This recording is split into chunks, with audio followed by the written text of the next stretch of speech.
সাকিবের তুফান নিয়ে যা বললেন বুবলি।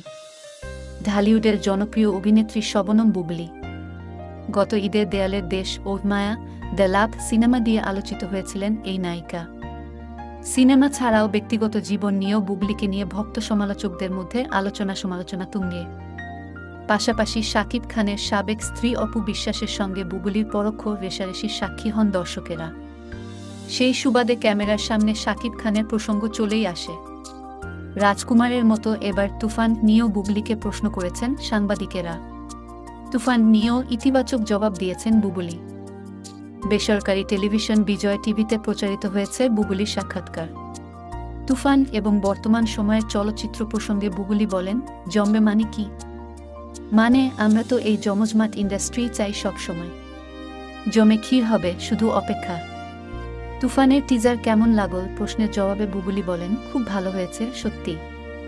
পুরো সাক্ষাৎকারেই সামাজিক মাধ্যমে তাকে নিয়ে চলমান মন্তব্য এবং হেনস্থা নিয়ে কথা বলেন বুবলি। আর সামাজিক মাধ্যমে এসব কর্মকাণ্ডের জন্য আইনি পদক্ষেপও নিয়েছেন নায়িকা। ভাটারা থানায় করেছেন জিডি। এই প্রসঙ্গে অভিনেত্রীর ভাষ্য, অনেক সিনিয়র শিল্পী যারা কিনা এত নোংরাভাবে মিথ্যা কথা বলেন তাদের প্রতি আসলে সম্মানের স্টাও তখন থাকে না।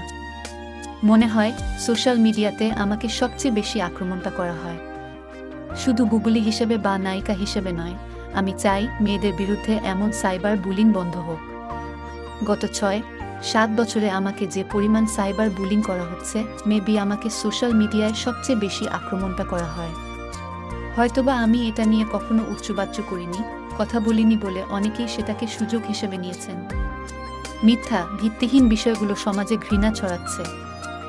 এটা আমার এবং শিল্পীদের জন্য আমি সাধারণ ডায়েরি করেছি।